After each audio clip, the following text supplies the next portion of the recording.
வணக்கம் மக்களே, ஜிகே டாக்ஸ்க்கு அன்புடன் வரவேற்கிறேன்.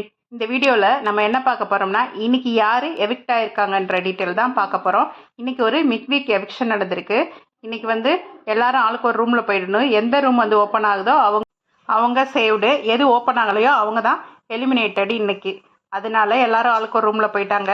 அதில் விஜய் வர்மா மட்டும் வெளியில் வரல, அவங்க ரூம் மட்டும் ஓப்பன் ஆகலை. ஸோ விஜய் வர்மா இன்னைக்கு மிட் வீக் எவிக்ஷனில் எவிக்ட் ஆகி வெளியே போயிட்டாரு.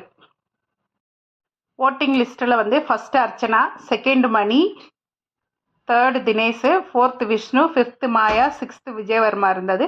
அதனால இன்னைக்கு விஜயவர்மா எலிமினேட்டட். லாஸ்ட்டு மாயா தான் இருக்காங்க. மாயாவை எவிக்ட் பண்ண மாட்டாங்க, நம்ம எல்லாருக்குமே தெரியும். பார்க்கலாம்.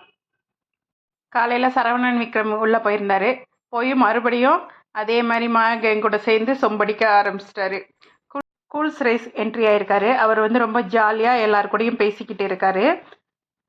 கூல் சுரேஷ் அர்ச்சனா கிட்ட சொல்லிக்கிட்டு இருக்காரு, எனக்காக தான் இவங்க பிரதீப்பை வெளியே அனுப்புனாங்கன்னு பார்த்தேன். இல்லை, அவங்களோட வன்மத்துக்காக தான் வேணும்னே போய் சொல்லி பிளான் பண்ணி வெளியே அனுப்பிச்சிருக்காங்கன்னு வெளியே போனதுக்கப்புறம் தான் எனக்கு தெரிஞ்சது. இந்த மாயா தான் எல்லாத்துக்கும் தலைவியாக இருந்து இதை செயல்படுத்தியிருக்கா அப்படின்னு சொல்லி புலம்பிக்கிட்டு இருக்காரு.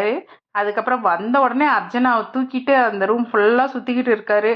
அப்புறம் விஷ்ணு, மணி அண்ட் தினேஷ் கிட்ட போய், பரவாயில்லடா, நான் சொன்ன மாதிரியே நீங்கள் 3 பேரும் ஃபைனலுக்கு வந்துட்டீங்களேன்னு சொல்லி ரொம்ப ஜாலியாக பேசிக்கிட்டு இருக்காரு. இன்னும் அப்டேட்டுக்கு ஜிகே டாக்ஸை சப்ஸ்கிரைப் பண்ணுங்கள், லைக் பண்ணுங்கள், ஷேர் பண்ணுங்கள், கமெண்ட் பண்ணுங்கள். நன்றி, வணக்கம் மக்களே.